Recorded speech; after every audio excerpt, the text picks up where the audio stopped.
There's so much to unpack here. My AKA powders, my phone buffers. 2024, Mufasa, The Lion King. This movie, where do we go? I feel like I've been saying this a lot recently. I want to talk to you about this movie. Now, before we get any further, it's now available on Disney Plus. It dropped no more than 12 hours ago. This is how obsessive we are with this show. I wanted to bring this movie to you guys because I feel it's important. There's so much positive that flows through the veins of this movie. But if we go to the internet, we don't get that. We don't get perspective anymore.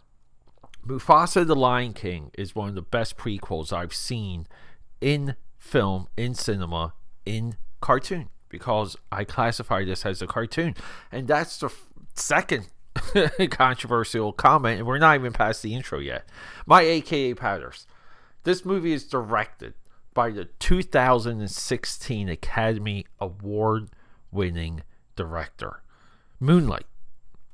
The guy goes from Moonlight to The Lion King. And we gotta talk about it. There's a lot to unpack. Let's go. Quiet on the set. Camera speed. Sound production, take one. Action! If you were to go by the internet, my AKA powders, you would feel that Mufasa was a bomb, that no one showed up, and the music sucks, and all these negative things that the internet does to movies now. Further that, if we read current headlines as of now, because Snow White and the Seven Dwarfs, the live action remake of that, now this is a live action prequel, but it's not even live action. This is an animated movie. Snow White didn't do well at the box office. A lot of individuals saw the writing on the wall. I did an episode drop to implore people to see the movie and to judge for yourselves and not judge, not go by everything you see online. People will put this movie in as a failure, which is wild because it's one of the top grossing movies of 2024. And how much money did Mufasa, the Lion King, make? $719 million, almost $1 billion, off of the budget of $200 million. $200 million looks like it's on screen. This movie bobs and weaves through events in The Lion King. This movie acts as a story flashback. And when we get into the grit of the saga, it feels epic. This movie feels it flows into The Lion King. We pair these two movies together. We get Mufasa, and then we get The Lion King. And we get this sprawling idea of everything that these characters have been through and how dangerous this world really is. This movie is, and I don't want to say it's like shot during a drought. It's made to look like that we're in the low season of the rainfall in Africa.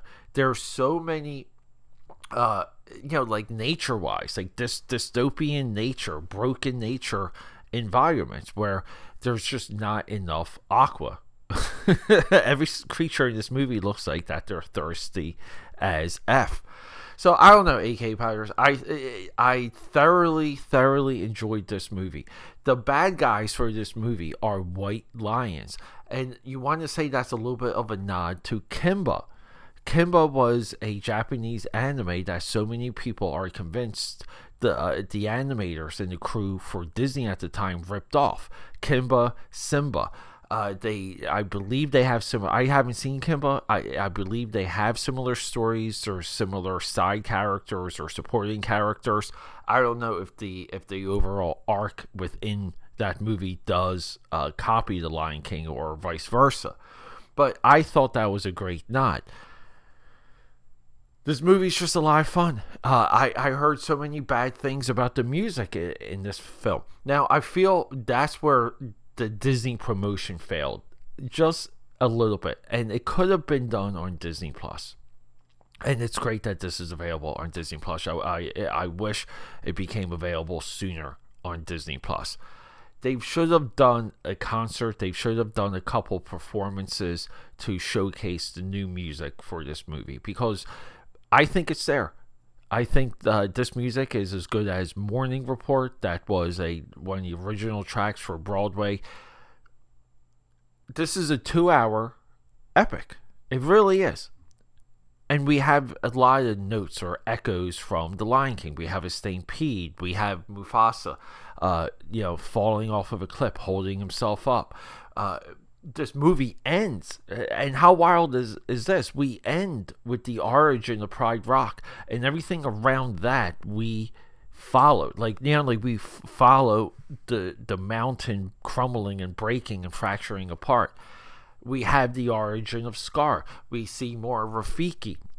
We see more of Zazu, like the birds, and how the birds are incorporated with the kingdom and with the leadership, and they serve a role and they have a role.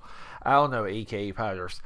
This movie's great. Barry Jenkins, he essentially went from he directs Moonlight in 2016, 2018.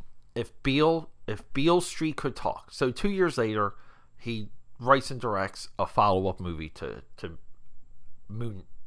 I keep wanting to say Moon Knight, Bruce Willis, but it's Moonlight.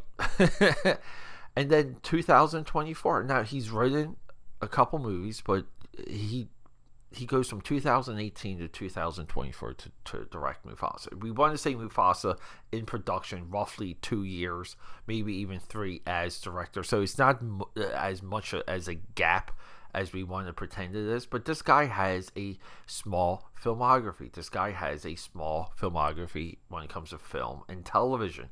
But he's directed, executive producer of True Detective 2024. But it's a great story, and we gotta give credit to Barry for guiding the entire production. The music, we also have James Laxton as cinematographer, and we get right, we want to say, I want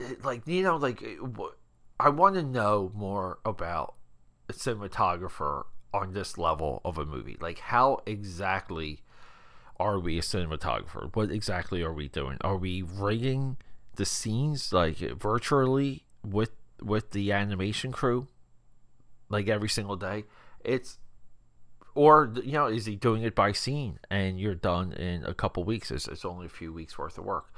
Music by Dave Metzger, and Metzger's filmography and discography is vast. But yeah, he's one of the guys that's behind the Tonight Show with Jay Leno. He's done 24 episodes. Broadway Orchestra, nominated for The Lion King. So this guy has roots to the true cultural impact of The Lion King, which is The Lion King on Broadway. AKAPADers, you will hear in this week's headlines and the headlines around this Disney Plus drop, you will hear that the Disney live action remake run is done. It's over. I tell you, it's not. We have Snow White. I do have faith that Snow White will find an audience way down the road, just through the nature of that character and that movie. Yes, I get it. They changed things. Disney is playing a very nice long game with these live action remakes. This movie did not bomb. Even though people do like to call it, they can call it a live action remake, but this movie is essentially an animated film. Should have been listed, should have been nominated. Maybe double check me, but I'm pretty sure this is not eligible for whatever reason for the Academy for animated movies. But this, I think Wild Robot is a wildly good movie, pun intended. The Lion King, if The Lion King did get nominated with this year's Academy Awards for Best Picture, Mufasa would measure up with the Wild Robot. It would almost be like a two-headed race. I don't think Flo is there. I don't think Flo, I guess it's nice it's nominated, but I feel like Flo stole a slot. And I don't think Flo is Best Animated Picture quality at all. Feel free to come at me about that. But AKAPADers, this is available right now on Disney Plus. There's a lot to like about this movie. So I don't know what is happening outside of individuals being hyperbolic online. You know, like little voices with a big reach. I'll say. All right, AKAPADers, love you. Rock and roll. Okay, that's a wrap.